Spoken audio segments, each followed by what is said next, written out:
सास का मायका प्रेम। रिद्धि की सास को हर वक्त अपने मायके का गाना गाने की आदत थी। अरे बस करना माँ, मामा का ये किस्सा तो 50 बार पहले भी सुना चुकी है। अरे हाँ, तो क्यों ना बताऊं।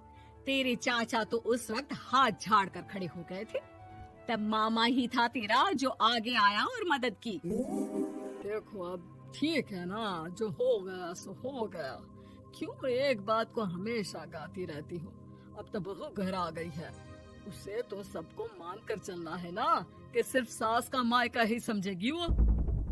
तभी वहाँ रिद्धि आ जाती है। माँ, आज मैं घर जा सकती हूँ? माँ को मेरी बहुत याद आ रही है। शादी के बाद एक बार भी नहीं गई।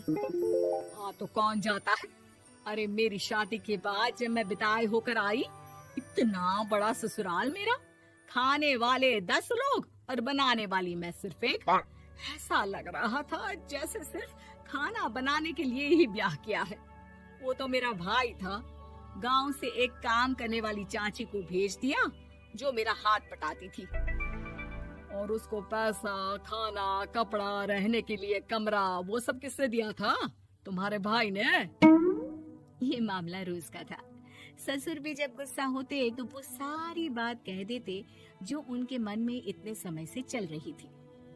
मेरा भाई, भाभी, भतीजा, भतीजी सब छुड़वा दिया। मैंने जीवन भर सिर्फ तुम्हारे परिवार वालों से निभाया, लेकिन अब भी चैन नहीं है तुमको। बहू के सामने सास को लगा कि उसकी बेइज्जती हो रही है। अब सुन बहू, अपने कमरे में जा, कहीं नहीं जाना मायके वायके। घर का काम कौन करेगा? पड़ोसन। बहू समझ जाती है मामला गर्म चल रहा है। कमरे में जाने में ही भलाई है। कमरे में क्या है? तुम्हारी माँ हर वक्त चिक चिक चिक करती रहती है। कल ताई मिली थी तुम्हारी मुझे, लेकिन मजाल है सासू माँ की उन्होंने एक बुराई की हो, लेकिन सासू माँ हाँ, जब देखो तब ससुराल के लोगों की बुराई करती रहती है। बेचारे पापा जी कितना मिस करते हैं अपने घर वालों को। मेरा तो बड़ा मन करता है कि ताऊ जी, चाचा जी और सब मिलकर रहे। ना साथ रहे लेकिन आना जाना तो ठीक से रखे। हिंदुस्तान और पाकिस्तान एक हो सकता है, लेकिन चाचा और ताऊ के परिवार के साथ हम लोगों का मिलन ना जी ना, कभी नहीं हो सकता। ये बात है। देखिए मेरे साथ ना ज्यादा चैलेंज मत करिएगा। ऐसा कोई काम नहीं है जो मैं नहीं कर सकती। ससुर जी जो कि बहू की बात सुन रहे थे सामने आ जाते हैं। अरे बेटा, तू ये कर सकती है तो प्लीज मेरा परिवार किसी तरह मुझसे मिलवा दे। सारी जवानी तो मैंने किसी तरह काट ली, लेकिन जीवन के इस पड़ाव पर बहुत याद आती है मेरे परिवार की। हाँ हाँ पिताजी, आप चिंता मत करिए। बस मेरा साथ देते रहिए आप दोनों। फिर देखिए कैसे माँ जी भी ठीक हो जाएंगी और पूरा परिवार भी एक हो जाएगा। थोड़ी देर बाद बहू सामान लेकर घर से निकल रही होती है कि मना किया था ना तुझे मायके जाने के लिए, फिर क्यों जा रही है? बहू कुछ कहती इससे पहले ही बेटा बोलने लगता है। क्या है माँ, वो घर जा रही है। वैसे भी उसके माता पिता ने मुझे 10 लाख दिए तब जाकर मेरा काम शुरू हो पाया, वरना तूने मेरे लिए किया क्या है? अरे वाह बेटा, बचपन से पढ़ाया लिखाया, तेरे दुख दर्द में जगी, और आज वो लोग तुझे सही लग रहे हैं। और फिर ससुराल में लड़की खुश रहे, ये तो मायके वालों की जीवन भर की जिम्मेदारी रहती है। तो ये तुमको भी तो सोचना था ना। ताऊ जी ने पापा को पढ़ाया लिखाया, जब तुम नहीं आई थी तो पापा के लिए ताई जी ने पापा की माँ की तरह देखभाल की। अब बोलिए।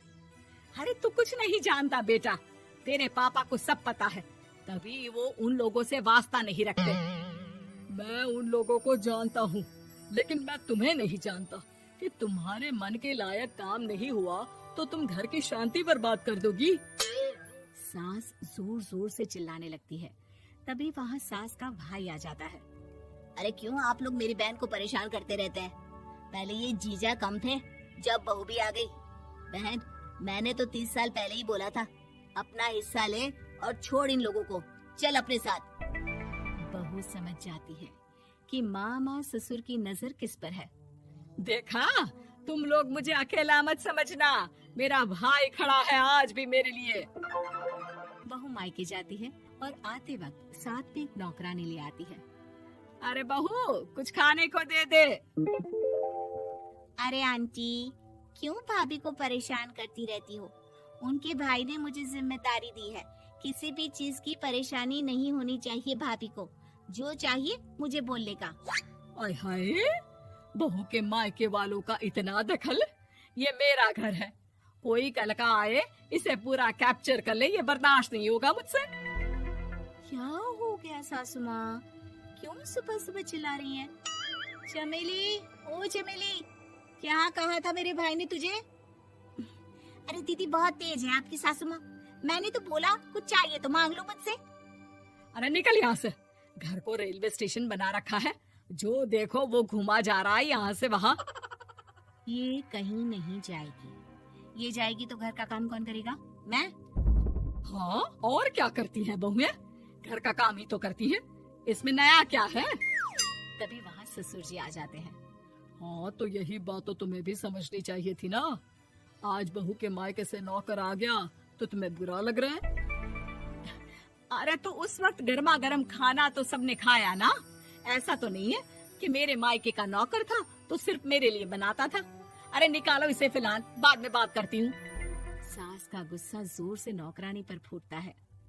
तभी वहाँ बेटा सामान के साथ आकर खड़ा हो जाता है। चलो रिद्धि, तुम ठीक बोलती हो। मेरी माँ को तो हम लोगों की कोई फिक्र है ही नहीं, ये तो सारा दिन सिर्फ अपने बारे में सोचती है। और देखिए, मैं अब से कह रही हूँ कि अब से इस घर की तरफ आपको देखना भी नहीं है। नहीं आना आज के बाद इन लोगों से मिलने। हाँ हाँ, बस कभी कभी दिन में 2 बार मिलने आ जाओ। नहीं, बिल्कुल नहीं। ससुर झूठा नाटक करते हुए। मेरी बीवी ने मुझे मेरे ही परिवार से दूर कर दिया, आज बहू मेरा इकलौता बेटा दूर कर रही है। हाय, कैसे जीऊंगा मैं?